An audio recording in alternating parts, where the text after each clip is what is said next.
Ian Anderson last updated 074817092017. Reuters. South Africa's Bongi Mbonambi reacts after the loss to New Zealand. Lawrence Smithstuff. The Springboks were left grasping at air against the All Blacks. Rugby former Springboks coach Nick Mallett says criticising the side would be akin to clubbing a baby seal. The poor guys are defenceless, South African website Sport24 reported Mallett saying after the South African rugby side copped a ton of criticism over the humiliating 570 loss to the All Blacks in Albany on Saturday night.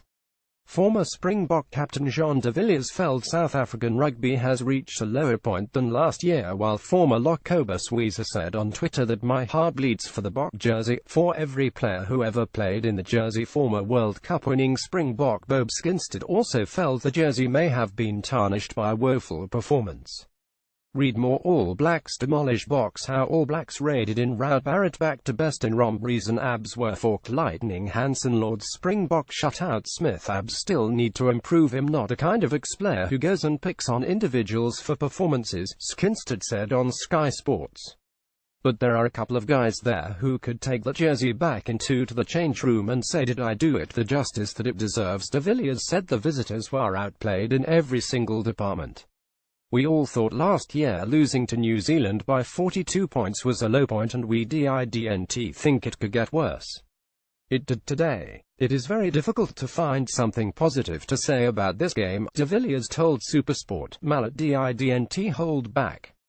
The scrums were a shambles in the second half. The lineouts didn't go well in the first half. The replacements didn't make an impact. The scramble defense was nowhere. The first-up defense got worse and worse as the game progressed. Add feedback. There isn't enough leadership in this team at the moment, and certainly not enough skills. Not one Springbok would make the All Black side, Sport24 reported him saying. In the Cape Times, Ashfaq Mohammed read that the result the worst possible nightmare come true for coach Alistair Coetzee and his team. As ruthless as the All Blacks were, the Boks were woeful. Malcolm Marx couldn't find his line-out jumpers. Raymond Rule missed too many tackles. Francois Hougaard and Elton Yankees battled to make the right decisions as a half-back combination.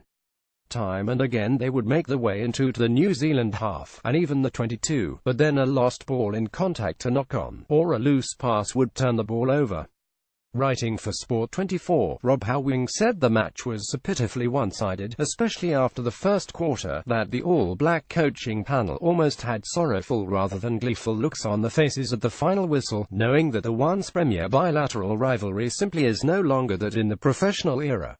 Many of us were slightly anxious. Why would NTU be against these All Blacks? We didn't expect the apocalypse, though.